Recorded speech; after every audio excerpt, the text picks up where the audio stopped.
January, the March for Life brings thousands from throughout the United States to our nation's capital. Joining me now is Ms. Ann Ferreira, who's with the Secretariat for Pro-Life Activities for the USCCB. Her office is engaged in multiple activities and events that surround the annual march, and leading up to that, she's here to talk specifically about the 9 Days for Life. Welcome, Ann. Thank you. So tell me, the Supreme Court overturned Roe v. Wade in 2022. Some people might ask, why is it still important to pray about this issue?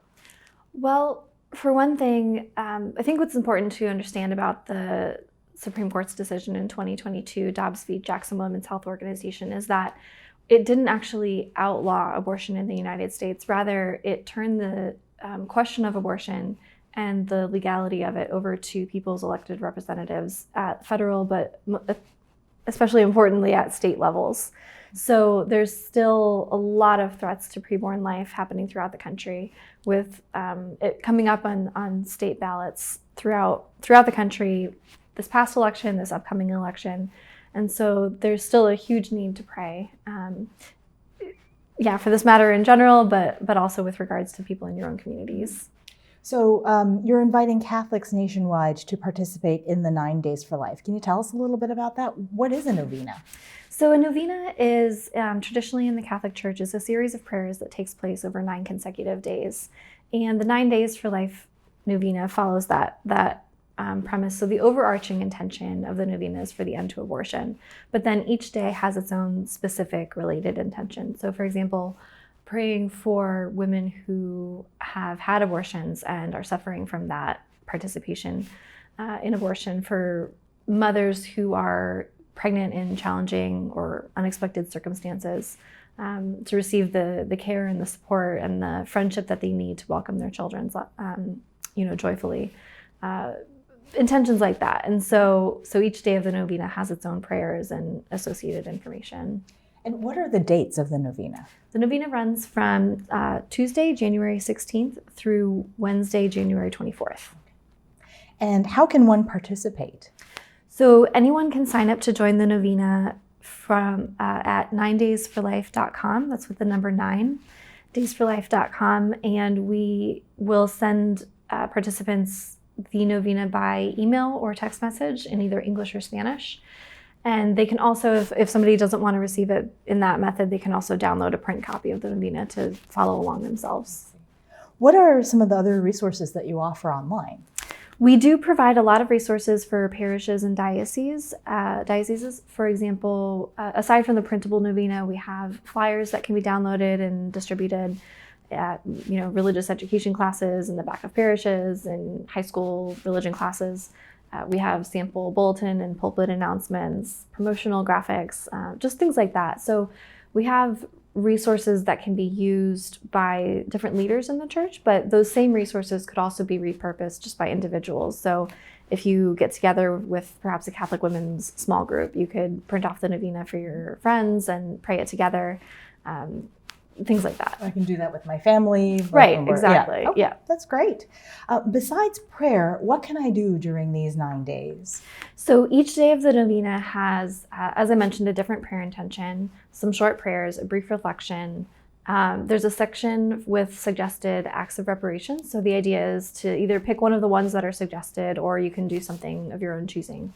And then there's a learn more section where you can learn more about the topic for the given day. So there's a lot of opportunities to kind of customize it for whatever your particular needs are, while still falling within a guided framework.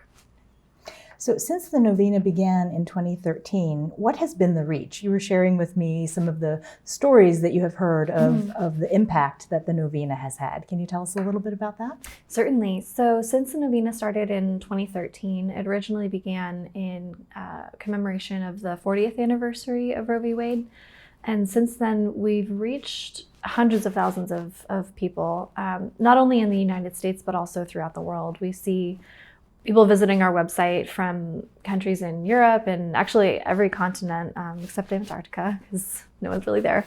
But we also have, we've heard of it getting picked up across Europe as well, in Poland and German. I think it was translated into German at one point. We have, we're working with the Irish Catholic Bishops' Conference, because of everything that's been going on in Ireland in the last decade. They wanted to do something similar, and so they adapted the 9 Days for Life novena and run it. As far as I know, they're still running it annually in the spring, leading up to the Feast of the Visitation. So it has had global reach, and it's certainly something that does affect people internationally. So while we target it to U.S. Catholics, because we are the U.S. Conference of Catholic Bishops, and are thinking in particular of the abortion issue in the United States, the novena is broad enough in the way it's written that it certainly can be applied internationally. We've also had people write in to us or comment on Facebook or Twitter when the intentions are posted, and have had some pretty inspiring examples of how it's touched people's lives. So one gentleman wrote in and said that he had been praying, that day's intention was for women experiencing difficult, challenging, or unexpected pregnancies. And he was struck by that intention, and was praying for women in those situations and thinking about people who might support those women. And then the novena ended, and he had his daughter come over, his adult daughter come over, and she shared with him that she was actually in that situation, and he had been unaware of it. But he was really moved to find out that he had been praying essentially for his daughter without realizing it, and was just really struck himself by the power of prayer. So that was really neat to hear about. And there was another gentleman who recently found out that his preborn child had received a life-limiting prenatal diagnosis. And the novena was focusing on that right around the same time. And so he saw that, and it was just kind of an amazing example of how the Lord was speaking to him, I think, and offering him this comfort and support in his situation that was so difficult. There was another woman who shared online that she had had an abortion herself, and the day of the novena, that was really on her mind and heart when she woke up one morning and then opened her email inbox to find that that day of the novena was focusing on mercy and healing for people who had an abortion experience and were suffering from that. And so again, just an amazing example of how the Lord is working to offer his love and mercy and compassion and hope and healing for people who have are experiencing that type of situation. I see. So tell us again where we can go to download the resources and the prayers and sign up. Yeah, so people can go to 9daysforlife.com. That's with the number 9.